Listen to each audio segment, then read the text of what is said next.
সমগ্র তলের ক্ষেত্রফল। আমরা যেহেতু আয়তকার ঘনবস্তুর সমগ্র তলের ক্ষেত্রফলের সূত্র জানতাম যে 2 into AB plus BC plus CA, তো আমরা ঘনকের ক্ষেত্রে জানি যে আমাদের তিনটা ডাইমেনশন সেম, A সমান সমান B সমান সমান C। তাহলে আমরা প্রত্যেকটা জায়গায় যদি আমরা A বসাতে চাই, A into A plus A into A plus A into A, তাহলে আমরা বলতে পারি 2 into A square plus A square plus A square. তাহলে কয়টা A স্কোয়ার? তাহলে 3A, তিনটা A স্কোয়ার, তাহলে 2 ইন্টু 3A স্কোয়ার, তাহলে আমরা বলতে পারবো 6A স্কোয়ার। তাহলে আমাদের ঘনকের সমগ্র তলের ক্ষেত্রফল হচ্ছে 6A স্কোয়ার।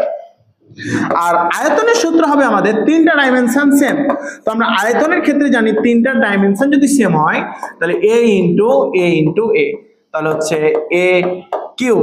তাহলে এটার একক হচ্ছে বর্গ একক, বর্গ একক, আর এইটার একক হচ্ছে ঘন একক। তারপরে আমরা যে টপিকটা জানি সেটা হচ্ছে কর্ণের দৈর্ঘ্য নির্ণয়।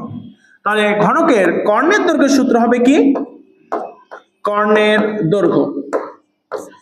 তাহলে কর্ণের দৈর্ঘ্য সমান রুট ওভার তিনটা ডাইমেনশন সেম, তাহলে A square plus A square plus A square, তাহলে A square plus A square plus A square, তাহলে আমরা পাবো রুট অফ 3A স্কয়ার সমান সমান রুট 3A এত একক। আন্ডারস্ট্যান্ড? এরপরে আমাদের যে টপিকটি নিয়ে আলোচনা হবে সেটি হচ্ছে সিলিন্ডার। সেটা হচ্ছে আলোচনা করব, দেখা যাবে। তাহলে আসলে আমরা কি সিলিন্ডার, তো আমরা যদি অনেকে বাসাবাড়িতে সিলিন্ডার দেখে থাকি, সিলিন্ডার কেমন হয় আসলে আমরা একটু কি চিত্র অঙ্কন করে খেয়াল করি, এবং সিলিন্ডারের কি কি অংশ থাকে আমরা একটু কি খেয়াল করব। সর্বপ্রথম উপরে একটি কি ক্ষেত্রফল, মানে বৃত্ত বিশিষ্ট ক্ষেত্রফল থাকে, তারপরে সেম ক্ষেত্রফলের নিচে একটা কি বৃত্তাকার বস্তু থাকে।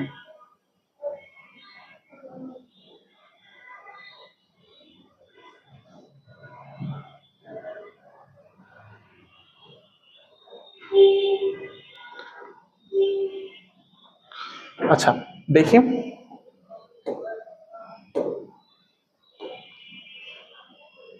ওকে, এরপর আমরা কি পাই? এটা উচ্চতা পাই। যাই হোক, আমাদের এটাই ধরলাম কি আমাদের সিলিন্ডার। তো সিলিন্ডার বস্তুর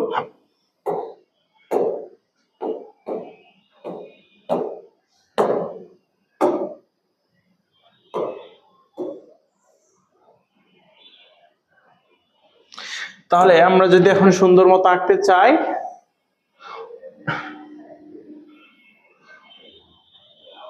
আমরা জানি বৃত্তে আমরা ক্লাস 8 এ পড়েছি যে কি কেন্দ্র হতে পরিধির দূরত্বকে ব্যাসার্ধ বলে, যাহাকে আমরা আর দ্বারা প্রকাশ করি। কেন্দ্র থেকে পরিধি পর্যন্ত যে সরাসরি দূরত্ব এটাকে বলা হয় ব্যাসার্ধ। সেম উপরে যেরকম একটা বৃত্ত আছে, নিচেও সেম একটা কি বৃত্ত আছে, এবং তাদের ব্যাসার্ধটা হচ্ছে সমান। তো আমরা একটি সিলিন্ডারের কি কি আজকে শিখবো, তার মধ্যে প্রথমটা হচ্ছে সিলিন্ডারের সমগ্র তলের ক্ষেত্রফল। সমগ্র তলের ক্ষেত্রফল, সিলিন্ডারের সমগ্র তলের ক্ষেত্রফল।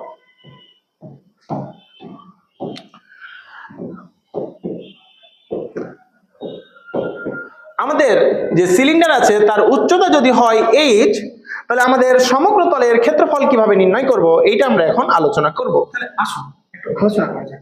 আমরা সকলেই কম বেশি বৃত্তের ক্ষেত্রফল সম্পর্কে জানি। তাহলে উপরে যে বৃত্তটা আছে তাহলে তার ক্ষেত্রফল আমরা বলতে পারি কি পাই আর স্কয়ার।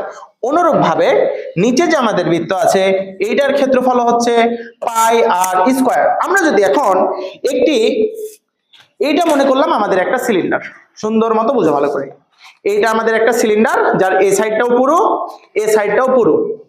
এবার যে সমগ্র যে পার্শ্বতলগুলো আছে, সমগ্র তলের ক্ষেত্রফল সমান হচ্ছে উপর এবং নিচ দুইটা বৃত্তের ক্ষেত্রফল প্লাস পার্শ্বতলের ক্ষেত্রফল।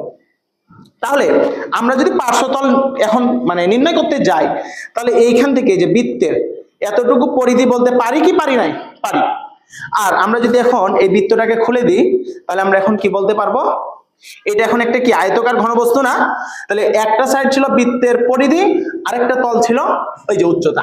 এই তাহলে আসো আমরা এই উচ্চতা বরাবর ক্ষেত্রফলটা কি বলতে পারি?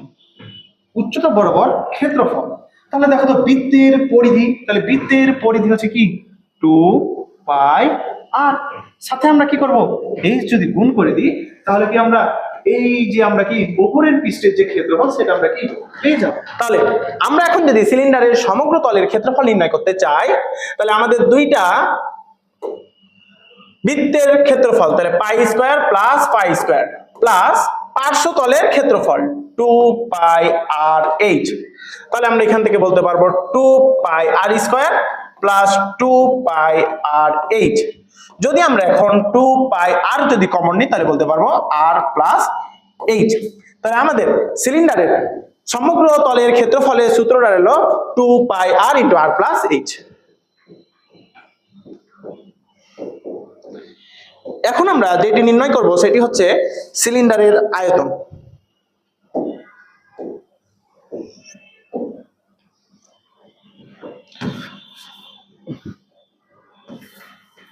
আমরা এখন নির্ণয় করব সিলিন্ডারের আয়তন।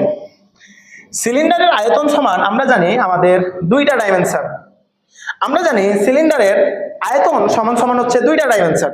তাহলে এতটুকু যে আমাদের অংশ, তাহলে এতটুকু কি তলচ্ছেদের ক্ষেত্রফল পাই আর স্কয়ার, আর এতটুকু হচ্ছে উচ্চতা এইচ। তাহলে আমরা বলতে পারি আয়তন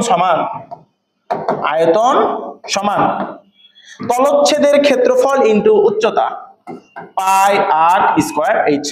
তাহলে আমাদের সিলিন্ডারের আয়তনের সূত্র কি দাঁড়ালো? পাই আর স্কয়ার ইনটু এইচ। অবশ্যই একক হবে ঘন একক, এটা অবশ্যই ভুল করা যাবে না। ক্ষেত্রফলের একক হবে কি বর্গ একক।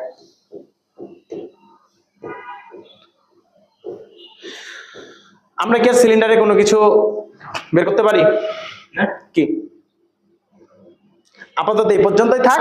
আমরা যখন ম্যাথে যাব তখন সিলিন্ডারের আরো কত কি নির্ণয় করা যায় তা আমরা পরবর্তীতে দেখব।